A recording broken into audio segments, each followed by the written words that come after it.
I'm so grateful to be here today. It's such a treasure to unfold Eric Butterworth with you. And somehow, in all of my Eric Butterworth study, the research that I was doing, the one key mechanism that showed up repeatedly was that ultimately Eric Butterworth is trying to help each of us understand our divine significance. And I think that's very important. I'm going to ask you to keep that in mind as I go through the talk today, because it's not immediately evident, but that's just what I've extrapolated from his teachings and from his own journey. And certainly through Practical Metaphysics, the book that I am referring to today, I can see and feel that he put a lot of his energy into that book. In fact, it turns out that he taught a course in 1981 on practical metaphysics, and that course became his book. Now, to my knowledge, I couldn't find any information that indicated that the book was put into place before his death. He died in 2003, but the book was officially published in 2017. So he might not have known that there was a book out there, Practical Metaphysics, but he certainly did create the course that led to that book. And in looking for Practical Metaphysics, when I first looked, I said, who wrote Practical Metaphysics? And I wanted information. So can I have some information on the date of the first of his book? But I ended up on a different page, and it said Practical Metaphysics by Mathilde Barnett, 1889. I couldn't believe it.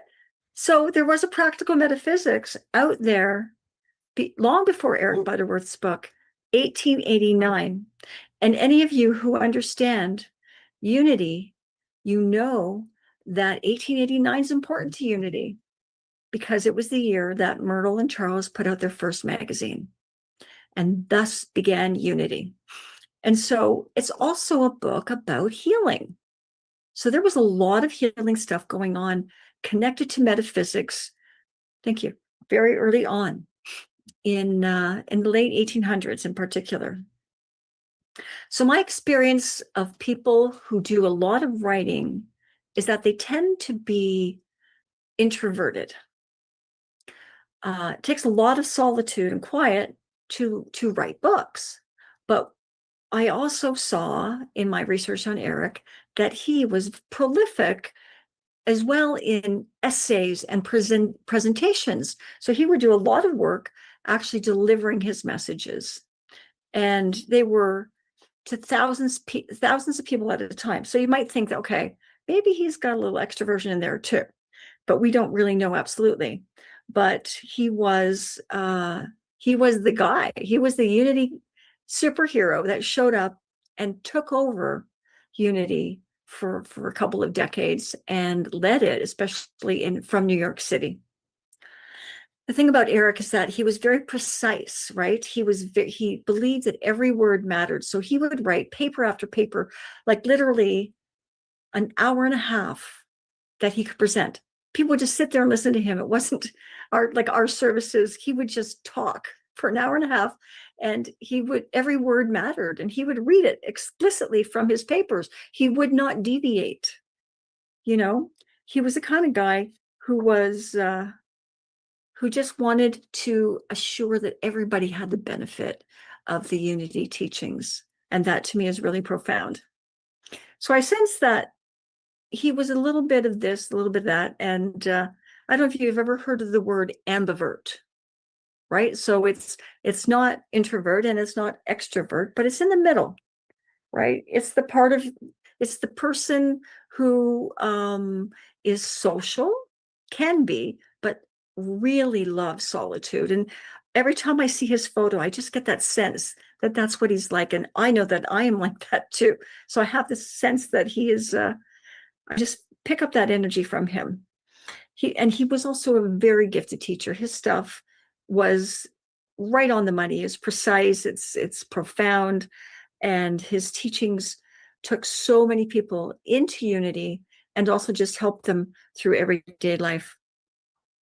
I'm struck by his ultimate devotion. from what I can see, was not only being the type of person who was a caretaker of unity, but also he was an authentic person, a genuine man. And he liked to really focus on the truth. How is he going to get to the truth? He's going to write as much as he can about that. And none of us possess the whole truth, but all of the world changes, the deepest questions of the human heart remain consistent. We all ask the same questions. We continue to seek meaning in our lives, and belonging, and connection and purpose. And it's a great way to unfold our inner wisdom and our compassion. And a lot of that belongs to that deeper cry within. And I believe that Eric was really trying to help us with that. So, themes arise in every generation, things that want to come through for all of us to look to. And I was just having a talk with a Unity member this week, and she reminded me that the main theme for her, and it's very big in the community right now, is love. That we have to bring more love to the world. We have to focus on unfolding that.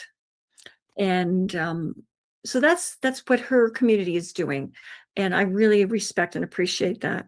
And I also believe that right now there's a group of timeless teachers, and they're also focused on truth again. So just like Butterworth was focused on truth in the 60s, 70s, and 80s and 90s, a lot of people are now again focusing on the truth. You might notice that in our culture, things become popular at the same time around the world. So only 10 years ago, for instance, did we start really using the word oneness. Okay. So community groups all kind of rise to a certain field of consciousness at the same time. And so oneness is there, love is coming back prolifically, as is the truth. And I believe really ultimately those two are inseparable. Love opens our hearts to truth, right? And truth teaches us to really look more deeply inside. So with that in mind, while I was looking for information on Eric, I found this beautiful little poem, and I thought like it just really touched my heart. And I believe that a little bit in this poem is why Eric would write at all. Why would any of us seek to write if not to support people? So here's this poem. It's called Gather Up the Lost Souls by Athie Thompson.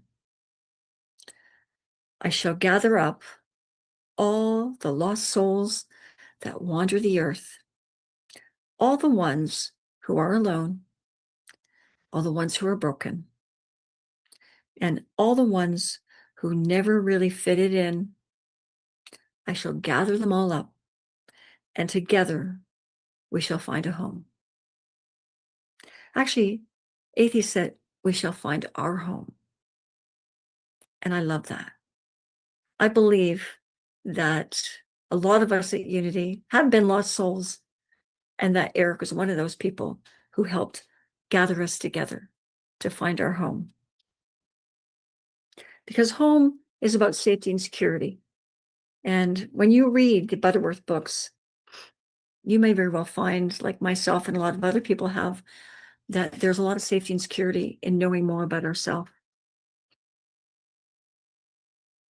Another thing that really struck home while I was reading Eric, I mean, I've been reading him since the 80s, so this is not new to me, but he just struck me as someone who's trying to reach one person at a time, to really go in and find the messages that attune us with ourself. So I want to tell you this little story. There was this little fella, somewhere, between 11 and 12, and he's walking along the sand along the ocean. Someplace he's walking with a big stick, and he's looking for little glass, and funky shells and funky stones. He's walked there many times with his parents and his grandparents. And he's walking along sand, and he comes across this magnificent starfish. And he looks at it and he said, "Oh my gosh, you're so beautiful. But if I leave you here now, you're going to die." He knew he'd walked, there's so many times with family that he knew that that starfish had washed in with the waves, but now needed help to get out back to sea. So he picked up that starfish as gently as possible, and he stepped out into the ocean several feet. And with as much love and yet tenderness as he could provide, he threw that starfish as far as he could, because he didn't want it to have to come back in the next wave. Then he walked out all drenched in water, back to the sand, picked up his stick, and started along his way again. But he didn't see that somebody had watched him. Some old guy on a blanket just sitting there by the ocean. And he said, "Hey, kid." And the boy looks at him and says, "Yes." He said, "You can't save them all." And the kid says, "No, sir. But it made a difference for that one." And he kept walking. From the book of Matthew, chapter 25, verse 40. We hear, "Whatever you did for one of the least of these brothers and sisters of mine, you did for me." Now, this is Jesus talking, but he represents everybody because the kingdom is within. He is a part of the whole. He knew that. He was our first New Thought teacher. And he celebrates that anything you do to help anything or anyone, you do for everybody. We may not solve every problem, but our contributions matter to those we do help. And I truly believe that Eric Butterworth knew that. And that's why he was so clear-minded and adamant to get as much of the joy and the treasures of unity out into the world community to support them. And he could and feel that one person at a time was gathering the information and the support from within for their highest good. I believe his contribution is eternal. It has eternal value.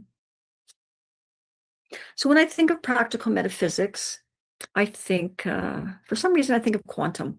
It always comes up. Maybe it's because I think of quantum physics. It's not practical metaphysics, but it is a multidimensional experience, right? Whereas practical metaphysics is understanding the dimensions within. And there's a practical way to do this. It's about the nature of our being and all the questions that go with it. And if you read practical metaphysics, you'll see how it is the ultimate textbook for people who love unity and metaphysics, because it's a great guide. And I believe it kind of picked up where Charles was actually, well, not where he left off, but what he was trying to say. Because Charles was a profound, prolific writer as well. And he blew me away with his intelligence and he's like a prophet. And Eric wanted to perpetuate the great teachings that also Charles had started. The thing about metaphysics is that it requires us to understand our beingness. Okay? So questions that we often ask when we're understanding who we are is, well, not only who am I, but why am I here? What is mine to do? And even if you have hours and hours and hours with friends to talk about all this, there's just this spaciousness, this empty place that requires us to keep seeking, to look for more. Because Nobody else can answer all those questions.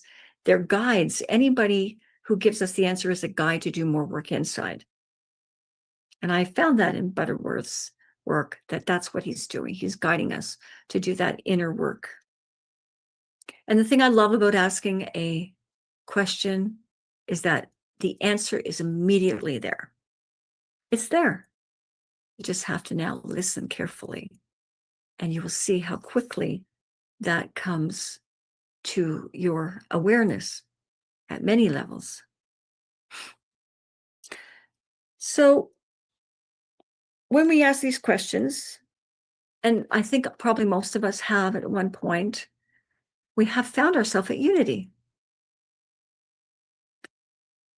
And unity must somehow align vibrationally with what you're seeking, because it has a spiritual style. Unity has its own vibration, its own style. And because of your questioning, you would then draw yourself to unity. And it might come across in different ways. It'll come across as somebody showing up to take you there. So you've got to come with me. You got to check this out. Or it might be that you just wandered by the sign one day, or an advertisement. Maybe you were born into unity and this is your constant vibration. But do you feel, as Butterworth is trying to gather information to support us in doing so, do you feel at home? I know unity is for me a home. And I have to ask, have some of your questions been answered? I hope so. I hope some of your questions have been answered. And if you want more information and more support and more understanding, then definitely Butterworth is the way to go. Picking up one of his books would be really awesome. But I would wait until we've gone through these 3 weeks, because then you'll see that there's at least a few options there for you. So have you still been asking, what is my destiny? What is mine to do? Because if you have, please know this: the destiny that you are living now will be the destiny for the rest of your life. Constant. You are constantly divinely significant. And right up until your last breath, you will be significant, and you will continue to be significant where you go next. It matters that we understand that the inner planes, the allness that we're guided to by Butterworth is rich, and we are a part of that, always significant. And Eric's books help us to unravel this knowledge so that we can understand what our divine significance is. So I'm a firm believer that if you want real answers, then you better check out the deeper meanings and find truth, seek the truth. And Butterworth sought the truth. He got rid of all the myths, and he brought only that deeper awareness of us,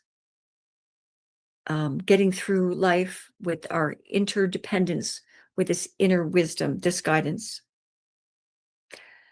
He had no need to lie to us.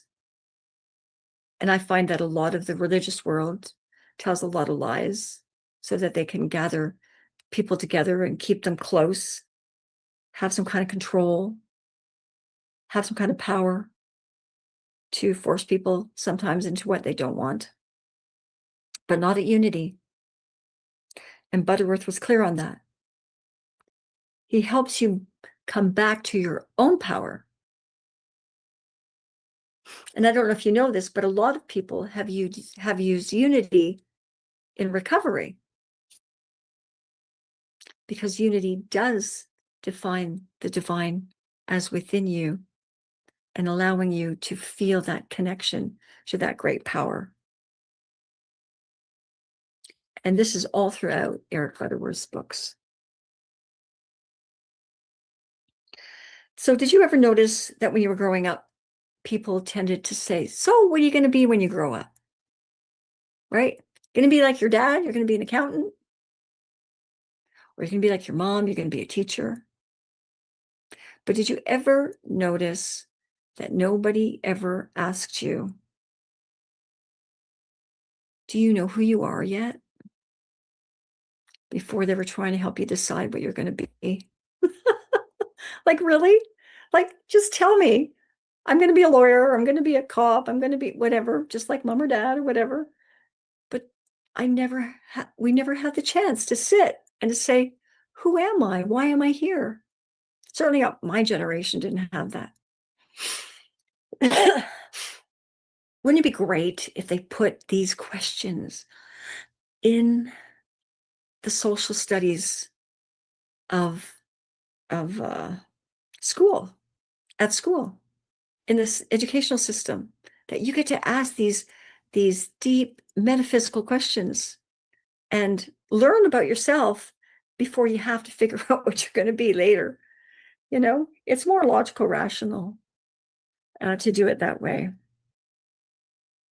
And they certainly don't leave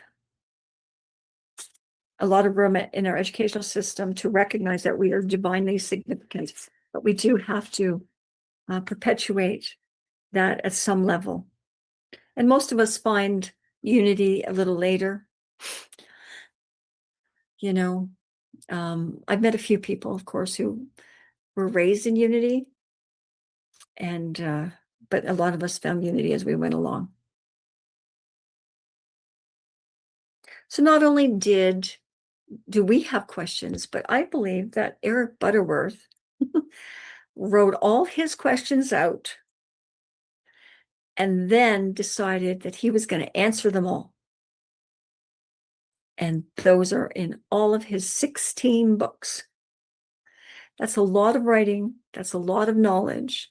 But I believe he really went in to understand, who am I? He was a deep metaphysical seeker. So before I go actually into the book, and I won't read too much about that, but I will go into the book a little bit. I want to tell you a little bit about him, because he is considered to be a unity legend. He's a spiritual icon of our movement. And he's, like I said, he's authored 16 best-selling books, not just at Unity, but around the world, on metaphysical spirituality. He's a gifted theologian, a philosopher, a lecturer, and for over 50 years, he helped thousands of people to help themselves. Some people have said that he was like the Ralph Waldo Emerson of the 20th century. Ralph was the original grandfather to unity, the transcendentalist leader. So get this, Eric Butterworth was born in Winnipeg. Yay! He's a true blue Canadian at heart in 1916. So, but he was, I think he had a single mom and at one point, and she took him to California. And that's when he ended up studying at Fresno State, and then moved into Ohio for the Capital University there, where he actually studied music. But then he got engaged in Unity. And so during World War II, he's at Unity and he's studying away at the Village. And then 1941 hits, and of course, all American men are called to war. So he goes, joins the Medical Corps, and he's there for a few years. When he gets back, he's immediately back at Unity. And he graduated in 1948 as a minister. So while he was a minister, he established 3 main unities. He started the Unity of Pittsburgh. He went off to start the very large Detroit ministry. And then he started an even larger ministry in New York City. So he was actually teaching in Carnegie Hall to 2,000 people a week. Then he went to Town Hall. Then he went to the Avery Fisher Hall, which is where you can have several thousand people. And he did. That's how prolific Unity was during his time. His devotees were from all walks of life, and he even got the ear of Oprah Winfrey. She had him on her show, and his book, Discover the Power Within You, is an amazing book. So Practical Metaphysics is more of a theory book, and Discover the Power Within You is more of an inner development book. So I really, really recommend that one as well. Going hand in hand, those two are awesome. And Oprah said that this book changed my perspective on life and religion. Eric Butterworth teaches that God isn't up there. He exists inside each one of us. And it's up to us to seek the divine within. Now, that's pretty profound, because you know how far and wide Oprah reaches. So I'm so happy that Eric got to speak on Oprah. And of course, that just led more people to Unity. Oprah's greatest teacher was Maya Angelou, and of course, she was a Unity member as well. So I want to thank Eric Butterworth for his profound teachings, his many gifts, his many books, because man, did he ever leave us a legacy. I am just thrilled to bits with all of his great teachings. I want to take you just through a few of his chapters, not all of it. But his first chapter, he talked about the allness of God, and his second chapter, divinity of man. His third chapter, thinking. His fourth chapter, the spoken word. 5 was about faith, and 6, 7, and 8 were about love and prayer and demonstration or actions, which is wonderful. So if I go into the allness of God, what comes to mind for you at that moment? The allness of God. What comes to your mind and your heart? And are you actually hearing a principle in there somewhere? So when I was reading this chapter, it struck me that the allness of God is a reflection of God as the one power and presence through everything, everywhere. His first chapter is a way of exploring our first principle, really dramatic exploration. So I highly recommend you have a look at that. In the beginning was the allness. He says we must unlearn the idea that metaphysics is a thing rather than a way of seeing life that must be practiced. He's truly about looking inward at our being and practicing the tools to understand it. That's what practical metaphysics really esteems. And then he goes on to say that there's a perfect whole, and because we sense that perfect whole, we have an urge for transcendence to find and know God. Now, transcendence, again, I've mentioned this before, is to transcend beyond the physical. We want to know a God that is beyond our body. That's transcendentalism. But New Thought moved that more deeply into an inward experience, right? And Butterworth affirms that because he says, we are an eachness of that wholeness. And that is a blessing. All right. I want to quote something that he also said, but it wasn't something I found in the book. It's something from another book, probably. And he said, God does not come in because he never went out. I love that. God didn't come in to help us out because it never left. We need to remember that all the time. God is not only in all, or the essence, I like to call it the essence, the divine essence, is not only in all, but it is all. I mean, you can't go wrong with that.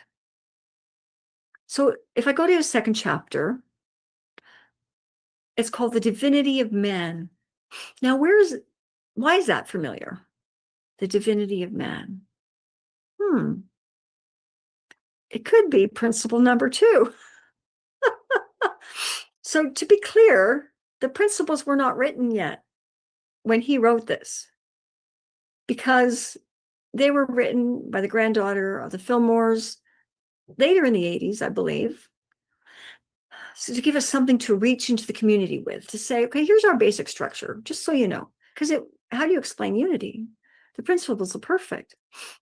But she probably read a lot of Butterworth and could see that he was really expressing the principles. Chapter 1 is the first principle. Chapter 2 is the second principle that we find out later. Divinity of man refers to I am an aspect of God, therefore I am inherently all that God is. And we say good. We could say healthy. We could say intelligent. We could say wise, etc. And he says, man is the image and likeness of God. We've heard that many points.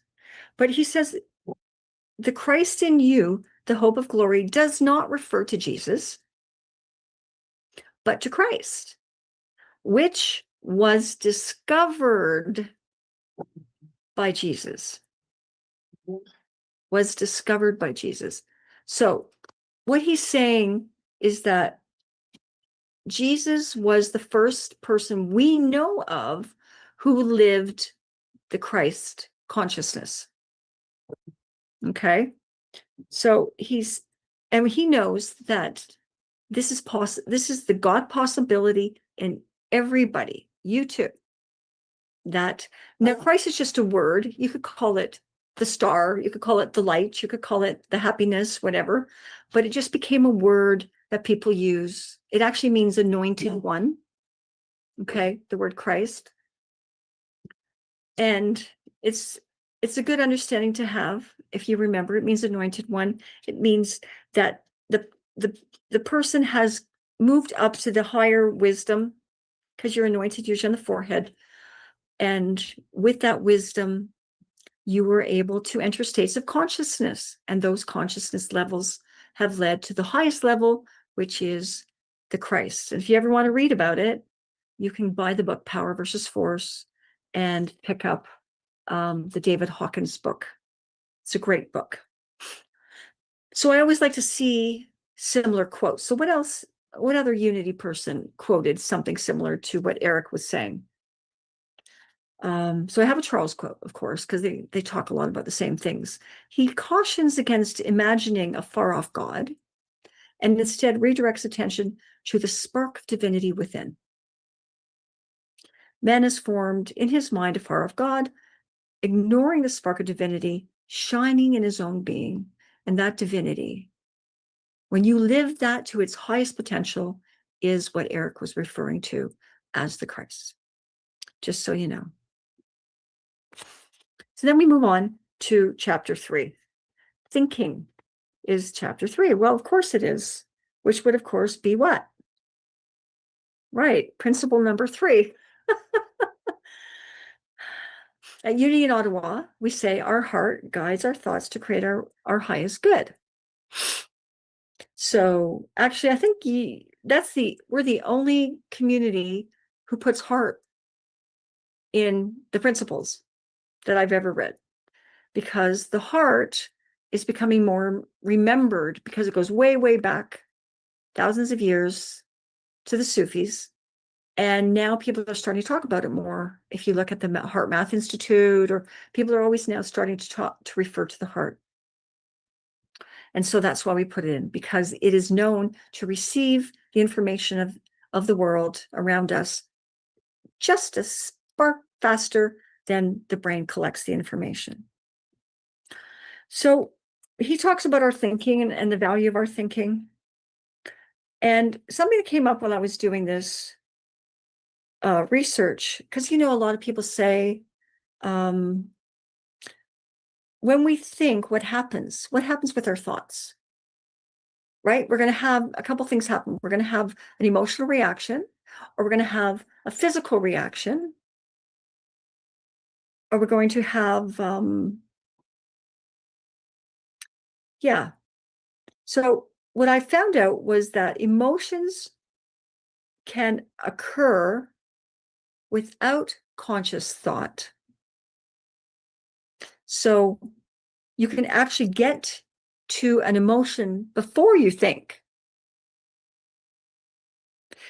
It indicates that thoughts and emotions can both influence each other. So most of us say, oh, I'm thinking this, therefore I'm sad. But what science has proven is that you can actually be sad before you think you're sad. You can actually feel sad. You actually feel happy before you go, oh, that was great. Right? So it goes back and forth. There's no absolute here. And that's something that has been in my questioning for years. I've always wondered, and finally the science is catching up with the question. It's always been there, but it was hard to find. So he says the very first step in the art of thinking is to know that we always have a choice. We can become the master instead of the slave. We can become a creative thinker instead of a reflex thinker. So his words, reflex, now we would say reactive, a reactive thinker. We have to take responsibility for our thoughts so we can change our life. So those are the basic understandings of Mr. Eric Butterworth. I could go on, but I won't. We're not going to keep you that much longer. So your call to action this week is to spend some time sitting quietly and talking to your heart and remembering that you are divinely significant.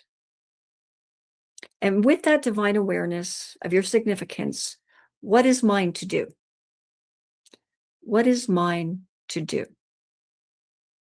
So when you get a word or a sentence, you might get a paragraph, right?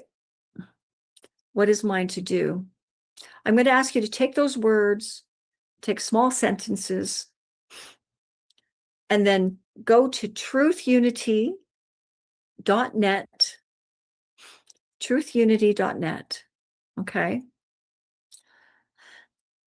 And put in your word, one at a time. Maybe you have 3 words. Put one word in at a time. Or put one little phrase.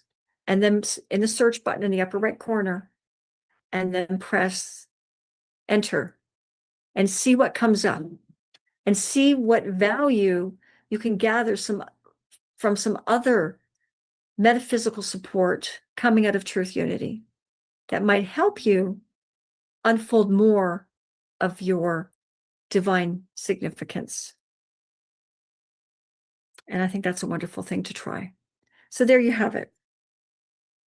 I recommend Eric Butterworth. So I'm going to take you through a gentle meditation. Breathe in gently and slowly and connect to Mother Earth, remembering we are a part of this beautiful, magnificent being that is the earth, as well as we are connected to the divine within. Breathing in and out gently and slowly, saying these words, the divine within me is gloriously receptive to my choosing to be in it, with it, in awareness. We light up together and we expand the goodness and the intelligence, the compassion and the loving expression of being connected profoundly and together.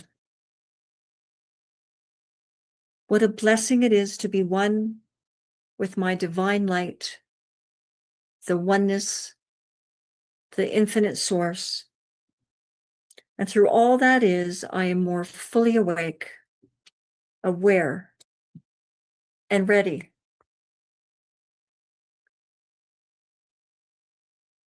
And willing to do good for my family, my community, and my earthly family. I care for the trees around me. I care to keep the flowers blooming as long as they can. I love the leaves that arrive later, and I watch them blow in the wind with an openness that they are not lost, but have given me great joy while they were here and are now ready to feed the earth again. My light guides me to profoundly know the outpourings of the divine in my world, how I can behave to reap the ongoing rewards of such a just and loving awareness, and how I can manage the difficulties of life in this wholeness, its wisdom, its guidance, its supportive anchor that always keeps me in flow with a healthy, loving life. And for all this, I am grateful. I'm grateful for the peace that my divinity rests and never leaves, even when the rest of us are challenged. My divinity is not. It is pure peace, always waiting for me to fall back into my natural loving flow. I'm completely loved. And when I'm one again with this peace, I know it. Absolutely. Thank you, infinite loving source of peace and of light. You're my greatest expression, and I love you.